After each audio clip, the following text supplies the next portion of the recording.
প্রিয় শিক্ষার্থী বন্ধুরা আসসালামু আলাইকুম। কমার্স ক্লাসরুমে স্বাগত জানাচ্ছি। আমি সোহেল রানা। আজ আমি আপনাদের সামনে যে বিষয়টি নিয়ে হাজির হয়েছি সেটি হলো ইন্টারমিডিয়েট অ্যাকাউন্টিং। আর যে অধ্যায় থেকে এখন আমি আপনাদেরকে অঙ্ক করাবো সেটি হলো পার্টনারশিপ অ্যাকাউন্টিং এর রিটায়ারমেন্ট। তাই যারা এই অধ্যায়ের অঙ্ক ভালোভাবে শিখতে চান তারা ভিডিওটি শুরু থেকে শেষ পর্যন্ত দেখুন। আর যারা আমার ভিডিও প্রথম দেখছেন এখনও আমার চ্যানেলটি সাবস্ক্রাইব করেননি তারা ভিডিওর নিচে যে লাল সাবস্ক্রাইব বাটন রয়েছে তাতে ক্লিক করে সাবস্ক্রাইব করে নিন এবং তার পাশে যে ঘন্টা চিহ্ন রয়েছে তাতে ক্লিক করে অল নোটিফিকেশন অন করুন। তাহলে আমার প্রকাশিত যাবতীয় ভিডিও আপনি সবার আগে পেয়ে যাবেন। তো বন্ধুরা আর কথা নয়, আমরা অঙ্কটি শুরু করি। এ, বি অ্যান্ড সি আর partners in a firm sharing profits and losses in the ratio of 3:2:1 respectively. বলা হয়েছে এ, বি এবং সি তারা তিনজন একটি অংশীদারি ফার্মের অংশীদার, তাদের লাভ লসের অনুপাত হলো 3:2:1। Their balance sheet as at 31 December 2004 was as follows. এবং তাদের 2004 সালের 31 ডিসেম্বরের ব্যালেন্স শিট দেওয়া হলো। তো ব্যালেন্স শিটের দেখেন বাম সাইডে আছে লাইবিলিটিস অ্যান্ড অনার সিকিউরিটি, ডান সাইডে আছে অ্যাসেট। তো এরপরে দেখেন নিচেই কি বলা হয়েছে, B retires on that date. বলা হয়েছে যে ওই তারিখে অর্থাৎ এই তারিখে বি রিটায়ার্ড করছে দ্য ফলোয়িং টার্মস, মানে নিচের এই শর্ত অনুসারে। এরপর রিকোয়ার্ডে দেখেন বলা হয়েছে give the necessary journal entry, আমাদের জার্নাল করতে বলেছে, অ্যান্ড পার্টনার্স রিভ্যালুয়েশন অ্যাকাউন্ট এবং রিভ্যালুয়েশন অ্যাকাউন্ট করতে বলেছে, অ্যান্ড ক্যাপিটাল অ্যাকাউন্টস এবং ক্যাপিটাল অ্যাকাউন্ট করতে বলেছে, এবং partners and the balance sheet of A and C, এবং এ এবং সিকে আমাদের ব্যালেন্স শিট করতে বলেছে। যেহেতু আমাদের এখানে বি রিটায়ার্ড করছে তার মানে আমাদের কারবারে আর থাকছে আর সি, এবং তাদেরকে আমাদের কি করতে বলেছে, ব্যালেন্স শিট করতে বলেছে। তো আমাদের এখানে প্রথমে জার্নাল করতে হবে, আর জার্নালের আমরা ঘর কাটবো, আর জার্নালের অলরেডি আমরা ঘর কেটে ফেলেছি। তো আমাদের জার্নালের ঘরে দেখেন books of A, B and C journal. এরপরে আমাদের এখানে ডেট, অ্যাকাউন্ট টাইটেলস, ডেবিট টাকা আর হলো ক্রেডিট টাকা। তো আমরা জার্নাল শুরু করি। তো আমাদের দেখেন আমাদের জার্নাল করতে হলে যেহেতু রিটায়ারমেন্ট আর অ্যাডমিশন প্রায় একই রকম, শুধু পার্থক্য হলো যে রিটায়ারমেন্টে একজন অংশীদার কারবার থেকে রিটায়ার করছে আর অ্যাডমিশনে একজন কারবারে নতুন আসছে। তো আসার সময় তার ক্যাপিটাল নিয়ে আসবে এবং কিছু অন্যান্য যাই নিয়ে আসুক সেটা সে নিয়ে আসবে ক্যাপিটাল হিসাবে। আর রিটায়ারমেন্টের ক্ষেত্রে দেখেন যে ব্যক্তি রিটায়ার করবে সে কারবারে যা তার পাওনা আছে অর্থাৎ ক্যাপিটাল সেটা সে নিয়ে যাবে। তো এইটাই হলো পার্থক্য। তো আমাদের আর বাকি সব যে অ্যাসেট এবং লাইবিলিটিস মূল্যায়ন সেটা আগের মতোই, অ্যাডমিশনের মতোই। তো রিটায়ারমেন্টের এর আগেও আমি কিছু ভিডিও দিয়েছি, আপনারা সেগুলো আগে দেখে আসবেন, তাহলে এটা আপনার জন্য আরও সহজ হয়ে যাবে। তো প্রথমে দেখেন আমাদের যে ব্যালেন্স শিট দেওয়া থাকবে এখানে কিছু আইটেম থাকে যেটা আগে পুরাতন অংশীদাররা ভাগ করে নেয়, মানে সবাই এখন পুরাতন।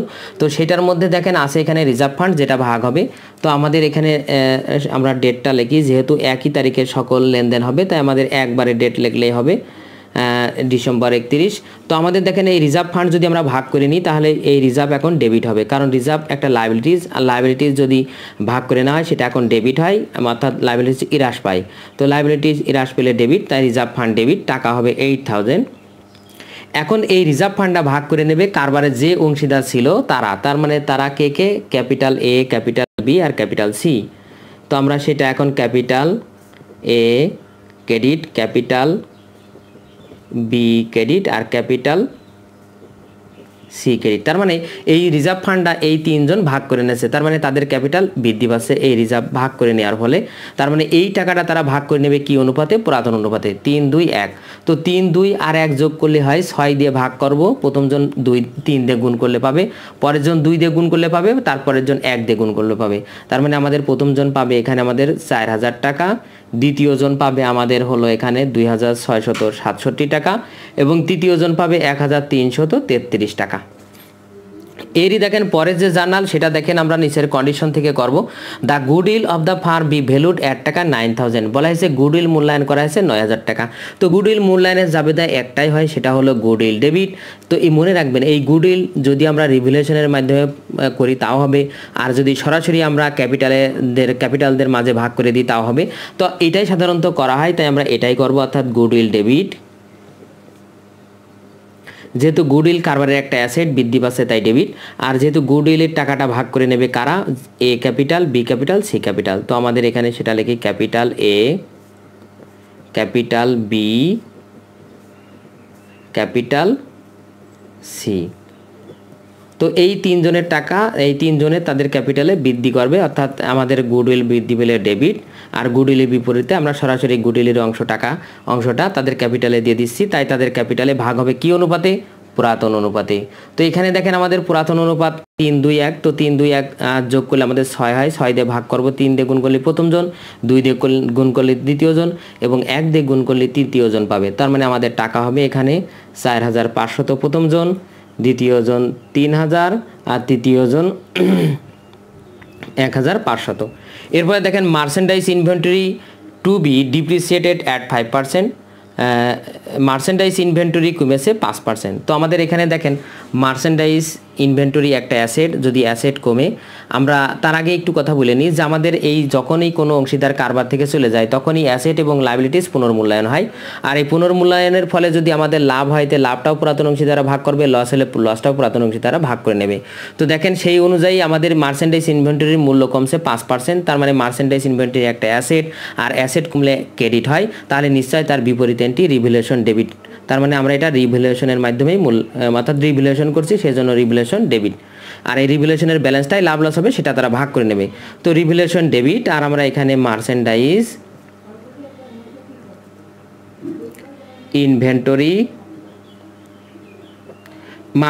ইনভেন্টরি ক্রেডিট কী হারে? এই 5%। তাহলে এখানে মার্চেন্ডাইজ ইনভেন্টরি 14,000-14,000-এর 5% করলে কত হবে? 700 টাকা। সেটা আমরা আগে ক্রেডিটে লিখি। তো আমাদের ডেবিট রিভ্যালুয়েশন আমরা একটা অ্যাকাউন্টের মাধ্যমে, অর্থাৎ একটা জাবেদার মাধ্যমেই যেগুলোর ফলে আমার রিভ্যালুয়েশন ডেবিট হয় সেগুলো একবারে করব। তাই দেখি পরে আর কী কী আছে। And allowance for bad debt is to be raise to টাকা 1200। বলা হয়েছে অ্যাকাউন্ট রিসিভেবলের উপর, অর্থাৎ অ্যালাউন্স ফর ব্যাড ডেট কাটতে হবে, অর্থাৎ তৈরি করতে হবে 1200 টাকা পর্যন্ত, রেইজ টু মানে 1200 টাকা পর্যন্ত। তো আমাদের দেখেন অ্যালাউন্স ফর ব্যাড ডেট আমাদের 250 টাকা আগে ছিল, আর আমাদের পরিণত করতে হবে 1200 পর্যন্ত।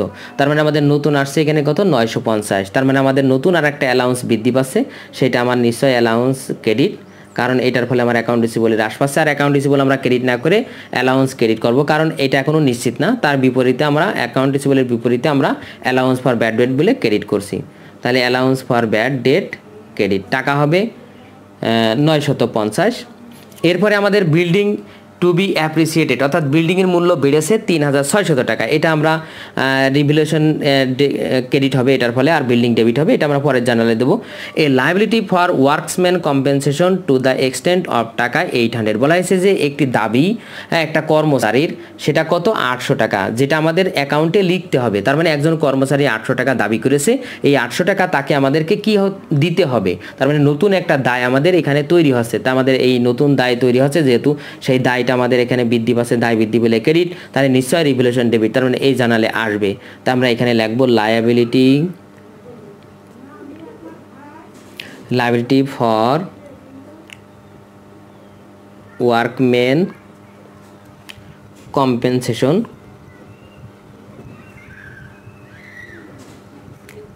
কম্পেনসেশন ক্রেডিট কত টাকা? এই যে আমাদের 800, তো 800 আমাদের ক্রেডিট, আর এই তিনটা একবারে আমরা যোগ করে রিভ্যালুয়েশন ডেবিট করব, যার টাকা হবে 2450। আর প্রত্যেকটা জার্নালেরই আমাদের ব্যাখ্যা দিতে হবে, তো আমি ব্যাখ্যা দিছি না, আপনারা বই থেকে এটা শিখে নিন। ব্যাখ্যা সহজ জিনিস, এটা না পারলে এখান থেকে তুলে দেবেন সহজ ভাষায়। এরপরে দেখেন আমাদের যে জার্নাল, সেটা হচ্ছে দেখেন বিল্ডিংয়ের মূল্য বৃদ্ধি পেয়েছে। তো আমরা বিল্ডিং অ্যাসেট বৃদ্ধি পেলে ডেবিট, তার মানে আমাদের এখানে বিল্ডিং ডেবিট হবে কত টাকা? বিল্ডিংয়ের মূল্য বলেই দিয়েছে 3600 বৃদ্ধি পাচ্ছে, তার মানে 3600 ডেবিট, আর একবারে রিভ্যালুয়েশন ক্রেডিট। তো আমাদের এখানে রিভ্যালুয়েশন ক্রেডিট হবে কত? 3600 টাকা। তো এখানে আমাদের আর কোনো জার্নাল নেই। এবার আমাদের যে কাজ সেটা হচ্ছে যে আমাদের রিভ্যালুয়েশন অ্যাকাউন্ট করা। রিভ্যালুয়েশন অ্যাকাউন্টের ফলে যদি আমাদের কোনো লাভ লস হয় তাহলে সেটারও আমরা জার্নাল দেব, সেটা আমরা আগে করে আসি। তাহলে রিভ্যালুয়েশন অ্যাকাউন্ট করতে হলে আমাদের রিভ্যালুয়েশন আমরা এখানে লিখতে হবে রিভ্যালুয়েশন। তো দেখেন এই রিভ্যালুয়েশন করতে হলে রিভ্যালুয়েশনের ছক আমি আগেই করে রেখেছি। তো আমরা এবার দেখব জার্নাল থেকে আমরা রিভ্যালুয়েশন করব, যেহেতু এটা একটা লেজার। তো জার্নালে দেখব রিভ্যালুয়েশন যে জার্নালে আছে সেখান থেকে এখানে আসবে। তো রিভ্যালুয়েশন দেখেন এই জার্নালে আছে রিভ্যালুয়েশন ডেবিট, তাহলে ডেবিট দিকে তার বিপরীত এন্ট্রিগুলো লিখবো, যেটা হলো মার্চেন্ডাইজ ইনভেন্টরি। তো মার্চেন্ডাইজ ইনভেন্টরি দেখেন 700 টাকা, এরপরে দেখেন অ্যালাউন্স ফর ব্যাড ডেট, এটাও আসবে এখানে। তার মানে বিপরীত এন্ট্রিতে যে যে টাকা আছে সেইগুলো আসবে অ্যালাউন্স ফর ব্যাড ডেট। তো অ্যালাউন্স ফর ব্যাড ডেটস আমাদের কত 950। এরপরে দেখেন আমাদের যেটা আছে সেটা হচ্ছে যে work liabilities for workman compensation. তো আমরা ওয়ার্কম্যান কম্পেনসেশন বলেই আমরা লিখি, অত বড় করে লিখছি না। Workman compensation. তো ওয়ার্কম্যান কম্পেনসেশন আমাদের আছে এখানে কত দেখেন আছে 800। এরপরে দ্বিতীয় একবার শেষ যাবে, তাই দেখেন রিভ্যালুয়েশন ক্রেডিট, তার বিপরীত এন্ট্রি এখানে আমাদের কি আছে বিল্ডিং। তো আমরা সেই বিল্ডিং বলে লিখব 3600। আমাদের আর কোনো আইটেম এখানে যাবে না। এবার আমাদের যে কাজ সেটা হচ্ছে যে আমাদের এর একটা ব্যালেন্স বের করা। তো দেখেন যে পাশে বেশি হয় সেই পাশে আগে যোগ করতে হয়। তো আমাদের এখানে দেখেন ক্রেডিট পাশে বেশি, যেটা আমরা যোগ করলাম, করে আমরা ঠিক এই বিপরীত পাশে নিয়ে আসলাম। এবার আমাদের এখানে যে পার্থক্য সেটাই আমাদের এখানে লাভ, কারণ দেখেন ক্রেডিট ব্যালেন্স মানেই রিভ্যালুয়েশনের ক্রেডিট ব্যালেন্স মানে লাভ হওয়া। এই লাভটা কারা ভাগ করে নেবে? পুরাতন অংশীদাররা, তারা ক্যাপিটালে ভাগ করে নেবে। তো এখানে আমাদের সেই লাভের পরিমাণটা আসে হলো 1150, যেটা ভাগ করে নেবে ক্যাপিটাল অর্থাৎ প্রফিট ট্রান্সফার টু বলে আমরা লিখব। যেহেতু এটা প্রফিট তাই আমরা এখানে লিখব profit transferred to capital A, capital B, capital C. তো এই তিনজন এই টাকাটা ভাগ করে নেবে কি অনুপাতে? তাদের পুরাতন অনুপাতে। অর্থাৎ পুরাতন অনুপাত ছিল 3-2-1, এই 3-2-1 অর্থাৎ যোগ করলে 6 হয়। 6 দিয়ে ভাগ 3 দিয়ে গুণ প্রথমজন, 6 দিয়ে ভাগ 2 দিয়ে গুণ করলে দ্বিতীয়জন, আর 6 দিয়ে ভাগ 1 দিয়ে গুণ করলে তৃতীয়জন পাবে। তার মানে প্রথমজন পাবে 575, দ্বিতীয়জন পাবে 383, আর তৃতীয়জন পাবে 192। যোগ করে হবে আমাদের 1150 টাকা। তো এইটার আমরা জার্নাল দেবো। আর এইটার জার্নাল দেখেন সহজ ভাষায় আমি বুঝি যে যেহেতু রিভ্যালুয়েশনের ডেবিট দিকে ব্যালেন্সটা বের হয়েছে, যদিও এটা ক্রেডিট ব্যালেন্স, তাই আমাদের এই রিভ্যালুয়েশন ডেবিট হবে। তাই আমরা লিখলাম রিভ্যালুয়েশন ডেবিট। আর capital A, capital B, capital C credit, ওই একইভাবে। তো আমাদের রিভ্যালুয়েশন ডেবিট এখানে 1150 টাকা। আর এখানে আমাদের ক্যাপিটাল তিনজনের ক্যাপিটাল যার যার ক্যাপিটাল ক্রেডিট 575, 383 আর 192।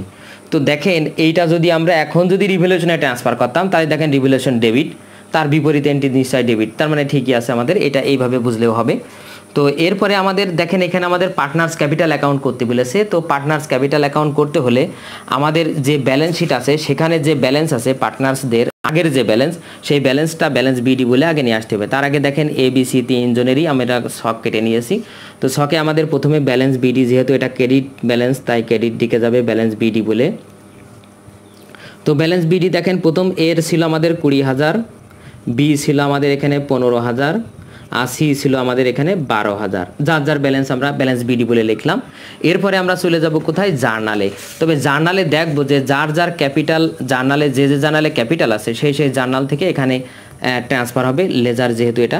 তো আমাদের এখানে আমরা এই পাশে ডেবিট আর এই পাশে ক্রেডিট লিখে রাখি।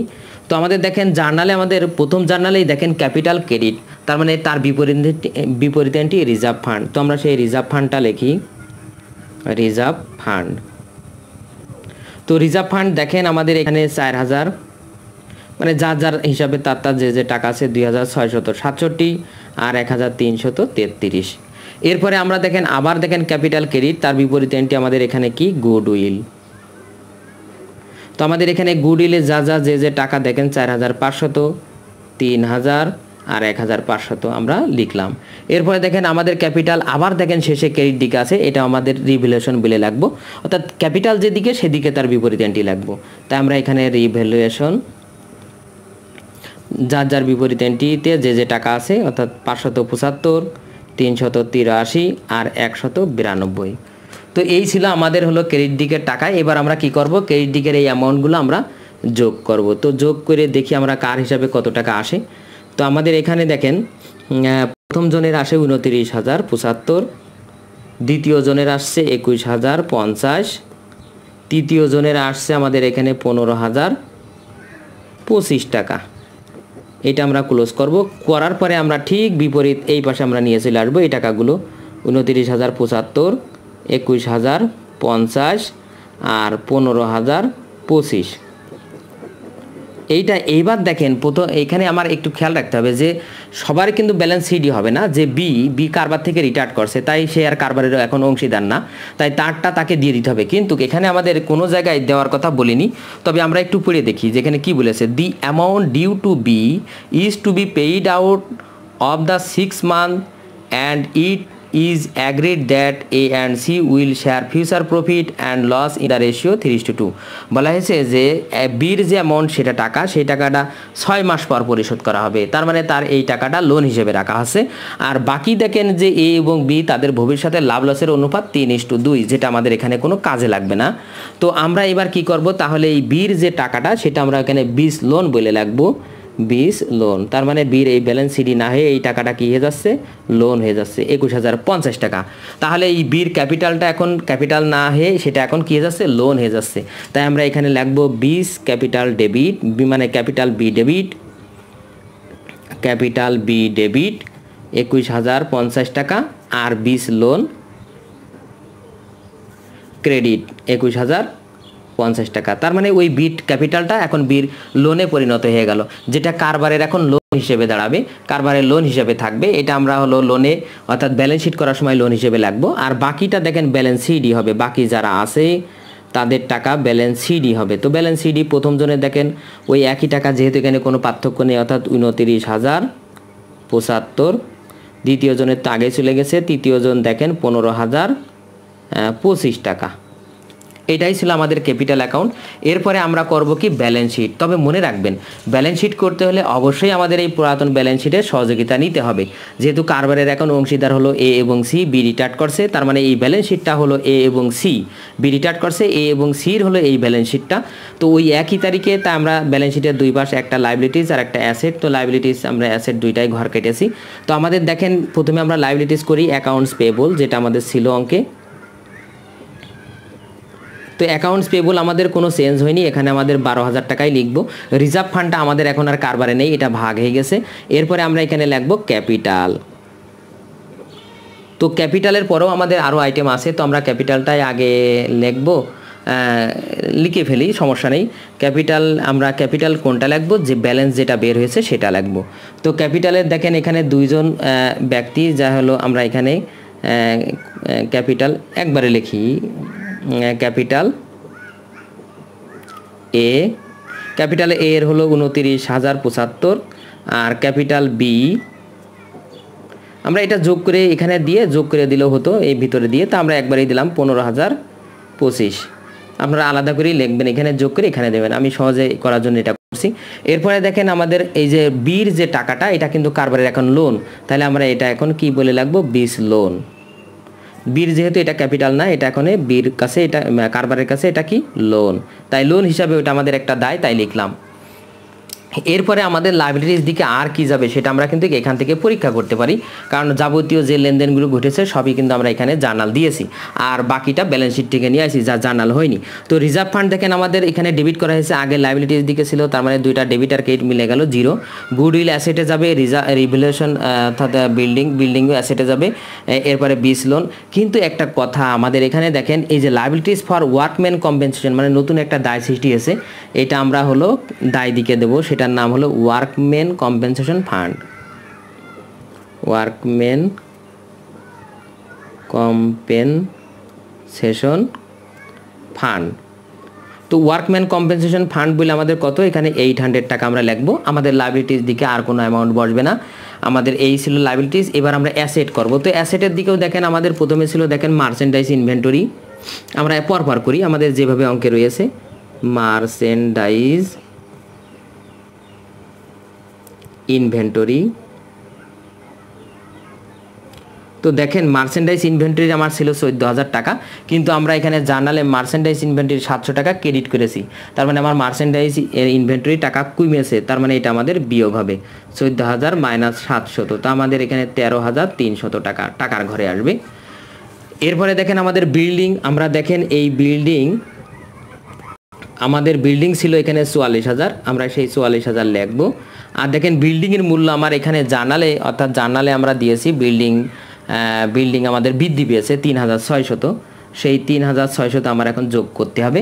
আর যোগ করে আমার যে ব্যালেন্স আসবে সেটা হলো 44,000 আর 3600, তার মানে আমাদের এখানে আসে 47,600 বিল্ডিং। এরপরে দেখেন আমাদের যে অ্যাকাউন্ট রিসিভেবল আছে সেই অ্যাকাউন্ট রিসিভেবল বলে আমরা লিখবো অ্যাকাউন্টস রিসিভেবল। তো অ্যাকাউন্ট রিসিভেবল ছিল আমাদের, দেখেন এখানে 8,000 আর আমরা লেস অ্যালাউন্স বলে বাদ দেব, অ্যালাউন্স ফর ব্যাড ডেট। তো অ্যালাউন্স ফর ব্যাড ডেট আমাদের দেখেন আমাদের টোটাল এখানে অ্যালাউন্স ফর ব্যাড ডেট তৈরি করতে বলেছিল কত 1200, এই 1200 আমরা বাদ দেব। তো আমরা 1200, আর যদি আমরা ওইভাবে না বুঝি এইভাবে বুঝি যে আমাদের ছিল কত 250, আর আমরা নতুন তৈরি করেছি এখানে কত 950, তাহলে 250 আর 950 যোগ করলে 1200, সেই 1200 আমরা একবার এখানে বাদ দেব, আর 1200 আমাদের বাদ দিলে এখানে হবে 6,800। এরপরে আমরা দেখেন অ্যাকাউন্ট রিসিভেবল গেল, এরপরে আমরা হলো cash at bank, cash at bank. তো ক্যাশ অ্যাট ব্যাংকের কোনো পরিবর্তন হয়নি, তাই আমাদের এই 1250 টাকায় আমরা যেটা ছিল সেটা লিখব, 1250 এখানে আছে এটাই আমরা লিখব। এবার আমাদের আর কোনো অ্যামাউন্ট আছে কি না সেটা আমরা একটু মিলাই, আমরা মেলালি পেয়ে যাব। এখানে দেখেন আমাদের রিজার্ভ ফান্ড, এটা লাইবিলিটিস আইটেম, এটা চলে গেছে। গুডউইল দেখেন নতুন করে আমাদের গুডউইল তৈরি হয়েছে, যেটা আমাদের অ্যাসেট, তো আমরা সেটা অবশ্যই অ্যাসেট দিকে দেব, গুডউইল 9,000। এরপরে দেখেন আমাদের মার্চেন্ডাইজ ইনভেন্টরি চলে গেছে, অ্যালাউন্স ফর ব্যাড ডেট চলে গেছে, লাইবিলিটিস ফর ওয়ার্কম্যান কম্পেনসেশন চলে গেছে, বিল্ডিং চলে গেছে, হ্যাঁ, রিভ্যালুয়েশনের ব্যালেন্সটাও চলে গেছে ক্যাপিটালে তারা ভাগ করে নিয়েছে। এরপরে লোন চলে গেছে।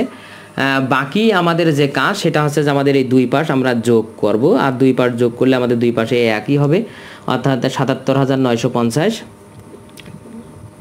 এদিকে 77,950, এদিকেও 77,950, আমাদের দুই পাশ মিলে যাবে।